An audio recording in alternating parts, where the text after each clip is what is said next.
From the headquarters of Telesur English in Havana, Cuba, this is From the South, and I'm Katrina Goss.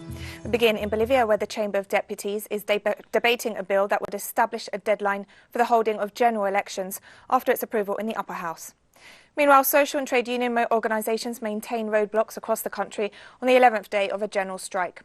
The bill sets October 18th as the deadline for the holding of the general elections and establishes sanctions against anyone who violates or attempts to change this deadline. The bill was proposed by legislators of the Movement Towards Socialism Party and seeks to prevent yet another postponement of the general elections, which were moved for the fourth time by the Electoral Tribunal from September to October, sparking widespread protests. The Bolivian Workers' Centre, the chief trade union federation of the country, together with the social movements of the Unity Pact Alliance, are now calling for the vote to be held a week earlier on October 11th, but have made clear that they are open to negotiations.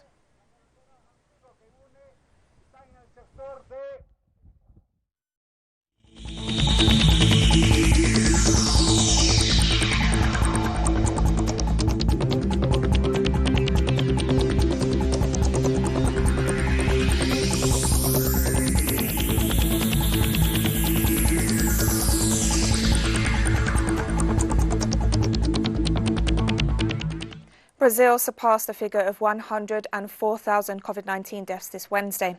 However, it reported the lowest daily increase in the last 40 days. According to the Health Ministry, over 200 deaths and 10,000 cases were reported in the last 24 hours. Brazil has reported both the second highest number of cases at almost 3.2 million and the second highest death toll in the world, only surpassed by the United States.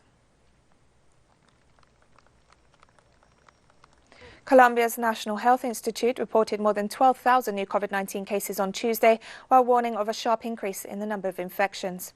Health authorities also registered 362 new deaths and urged the Colombian population to follow the lockdown and biosecurity measures. To date, the Latin American country has reported more than 422,000 coronavirus cases and nearly 14,000 deaths, making it the third hardest hit nation in South America and the 8th in the world.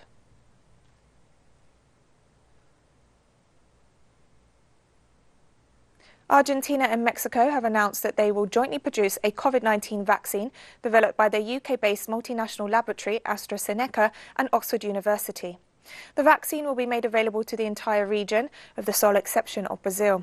Millions of doses at affordable prices will be distributed to all Latin American and Caribbean countries that request the drug in the first quarter of 2021. The alliance between the pharmaceutical company, business groups and the progressive Argentinian and Mexican governments join the efforts of Cuba, Venezuela, Nicaragua, Russia, China and Iran to fight this global enemy together. And Mexican President Andrés Manuel López Obrador commented on the move to save lives across the region. This is truly something exceptional that will help us a great deal to maintain hope, to put an end to uncertainty, to have the possibility of a better, healthy life on the horizon. Cuban health authorities presented an update on the COVID-19 figures this Thursday. With the analysis of these 4,591 samples, 46 people tested positive for COVID-19. 46 people in which SARS-CoV-2 and COVID-19 were detected. And with this behavior of testing and results, 314,499 tests have been carried out, and 3,174 people have been diagnosed with COVID-19.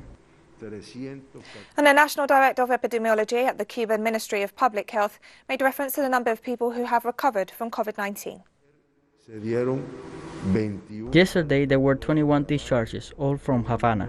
It is a good number, but unfortunately when we compare it with the number of cases diagnosed yesterday, it is still a negative figure. And with these 21 discharges yesterday, 2,525 patients have recovered. This represents 80% of all the cases diagnosed in our country. Lastly, Dr. Duran confirmed the death of one person from COVID-19 in the last 24 hours.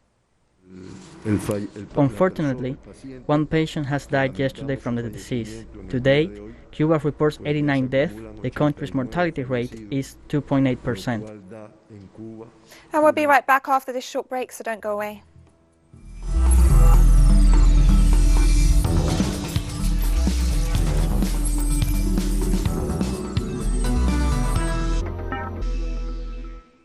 Welcome back to From the South. On Thursday, US Secretary of State Mike Pompeo announced the suspension of private charter flights between the United States and Cuba starting in October. According to a statement, the decision will affect all charter flights under the jurisdiction of the U.S. Department of Transportation, except for authorized public charter flights to and from Havana and authorized private charter flights for emergency medical purposes, search and rescue activities, and other travel deemed in the interest of the United States. Meanwhile, family visits to Cuba have been heavily impacted under the Trump administration, which banned commercial flights to all Cuban airports except Havana late last year, before imposing the same restrictions on charter flights from the US in January. The latest measure aims at tightening the sanctions imposed by the United States against the Cuban people. Irish Prime Minister Michael Martin has stated that progress is being made in Brexit trade talks after meeting with British Prime Minister Boris Johnson for the first time since taking office in June. As the talks are ongoing to try and reach a deal between London and Brussels, neighbouring Ireland, which is a member of the European Union, has expressed concern regarding the impact on border issues with Northern Ireland. The Brexit talks are set to continue until October, but fears are growing that a deal will not be reached before the deadline on December 31st. If that will is there on both sides, and I think it is, and the European Union side. Say that I think where there's a will, there's a way. It seems to me that there is a landing zone, if that will is there on both sides, and I think it is, on the European Union side and on the British side, to find that landing zone.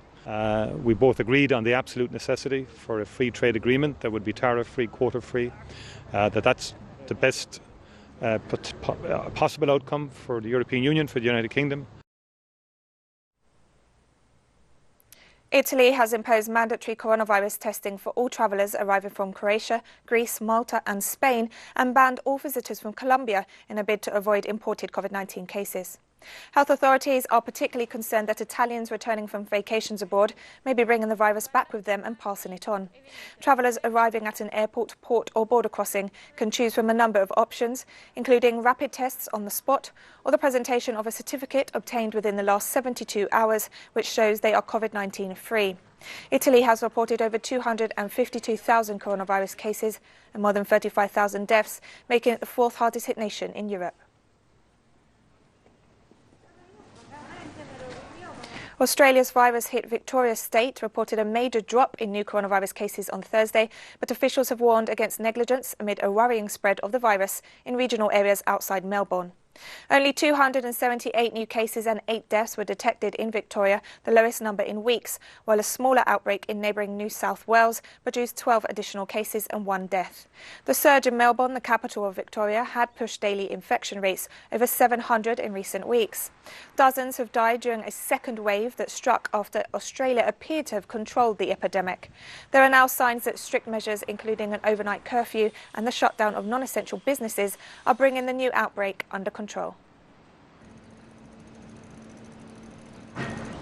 To date, almost 21 million COVID-19 cases and over 750,000 deaths have been confirmed worldwide.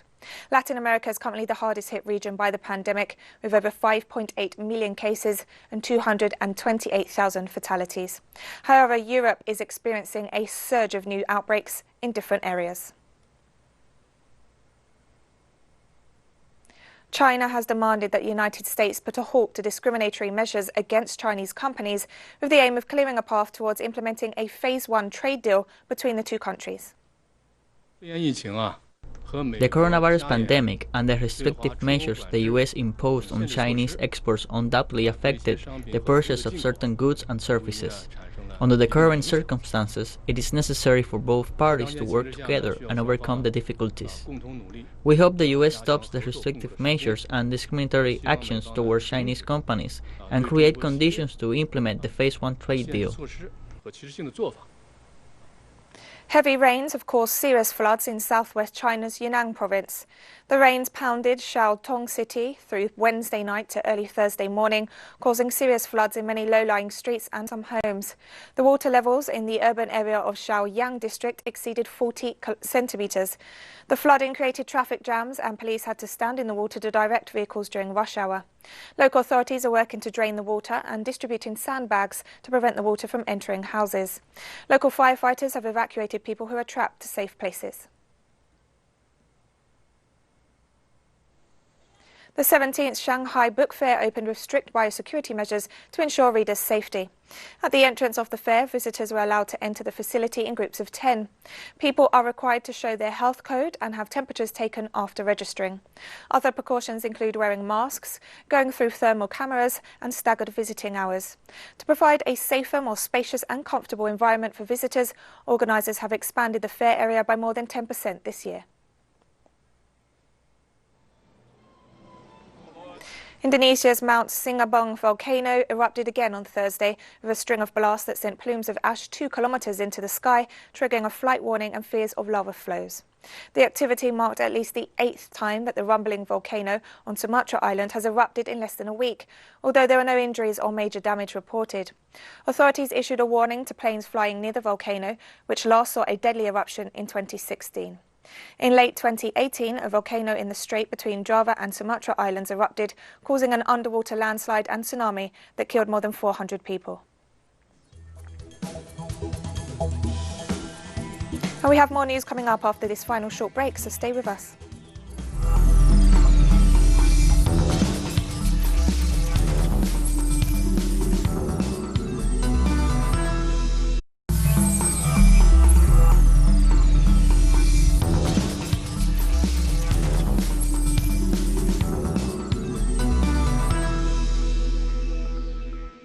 Welcome back to From the South. On Thursday, the caretaker government of Lebanon announced the extension of the state of emergency that was decreed after the explosions in the port of Beirut. The state of emergency will last until August 21st. According to Lebanese law, a state of emergency can only be declared once by the government and for an 8-day period. It is then up to the Legislative Assembly to decide whether or not to extend it through a vote. The measure means the Lebanese army will have exceptional powers over civil matters and will be responsible for national security during this period.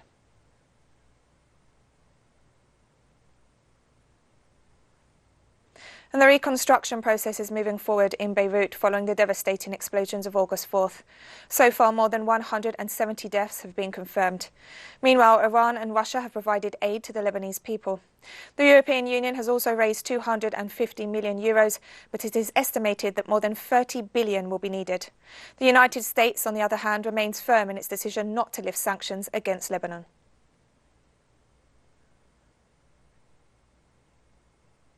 Turkish President Recep Tayyip Erdogan said he would speak to German Chancellor Angela Merkel and EU Chief Charles Michel on Thursday to defuse the tensions between Greece and Turkey over energy exploration in the eastern Mediterranean. The long-standing tensions between Turkey and EU member state Greece escalated when Ankara assumed energy exploration in the region of the Greek island of Castellorizo on Monday. Turkey dispatched a research ship accompanied by naval vessels, prompting Greece to send its own ships to the area to monitor Turkey's work. President Erdogan said in a meeting of his ruling party's provincial leaders that he wanted to resolve the emerging crisis through dialogue and negotiations, accusing Athens of harbouring ill will.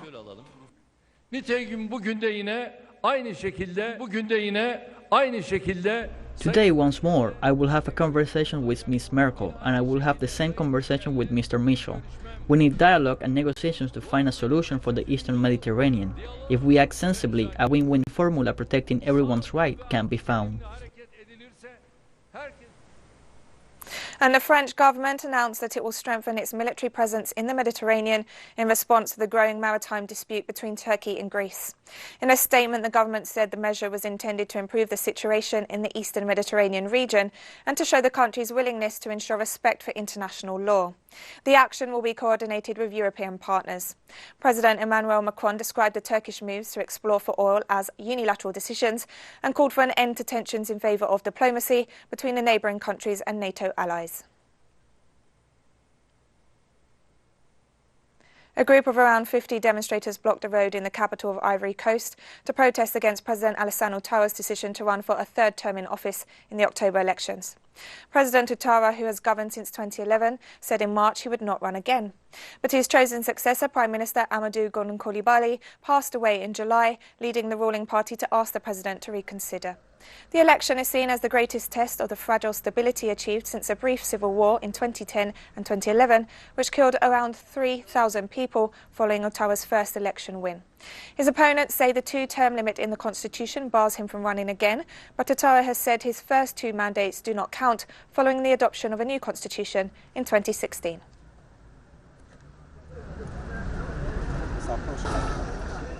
Local sources reported that the Israeli army had once again bombed the besieged Gaza Strip early Thursday morning. The Palestinian Health Ministry did not report any casualties. Israeli officials claimed that the attack was carried out against Hamas positions in retaliation for the launching of multiple explosive-laden balloons into Israel. The occupying Israeli regime continues its systematic attacks on the Palestinian people with illegal detentions and indiscriminate bombings of both military and civilian targets. This Thursday is the 94th anniversary of Fidel Castro's birth. To mark the date, the leader of the Cuban Revolution will be remembered in an international video conference from Havana, which will see the participation of distinguished diplomats and politicians. We take a look at the legacy of this towering figure who built a socialist revolution on the doorstep of the United States. As a young man, Fidel planned to overthrow Cuban dictator Fulgencio Batista. He led a guerrilla war in the cities and in the Sierra Maestra mountain range. The resistance won the war, and Castro began building a revolution that set an example for the world. He focused on giving the Cuban people, previously deprived of many basic human rights, the opportunity of owning the land they worked on, the ability to read and write, in the fastest literacy campaign ever seen. Also the possibility of a fairer distribution of the country's wealth, which until then had been in the hands of very few families and American companies. Since day one, the United States tried to topple him in every possible way.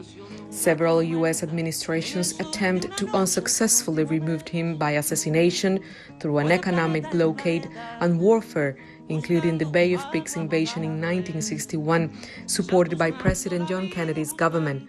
The mercenary invasion is remembered worldwide as the first defeat of U.S. imperialism in Latin America. Fidel dedicated his life to building a different world for the Cuban people and those of the rest of the globe. He lived to the ripe old age of 90, despite all the efforts of 11 U.S. presidents. He lived to see his revolution survived and triumphed despite the difficulties, and made Cuba an exceptional example in many ways. The island nation has one of the lowest infant mortality rates in the world, a free and solid educational system, and now is leading the battle against COVID-19 due to its highly educated health personnel and Cuban development in the biopharmaceutical industry.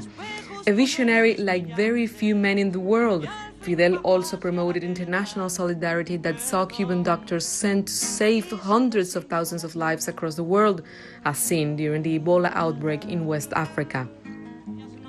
These same efforts have returned sight to millions of patients from over 30 countries through innovative eye surgery. Even now, Cuban doctors are requested all over the world and have been sent to over 30 countries to fight the COVID-19 pandemic, implementing the health protocols that have already proven effective in Cuba, where 80% of patients have recovered from the virus. He would have turned 94 this August 13th, and although he remains a highly controversial figure to some, Fidel Castro, the icon of the Cold War, the leader of the murdered revolutionary, friend of Hugo Chavez, Diego Maradona, or Gabriel Garcia Marquez, was a man who radically transformed the small Caribbean nation of Cuba and set an example of emancipation and anti-imperialism against all odds.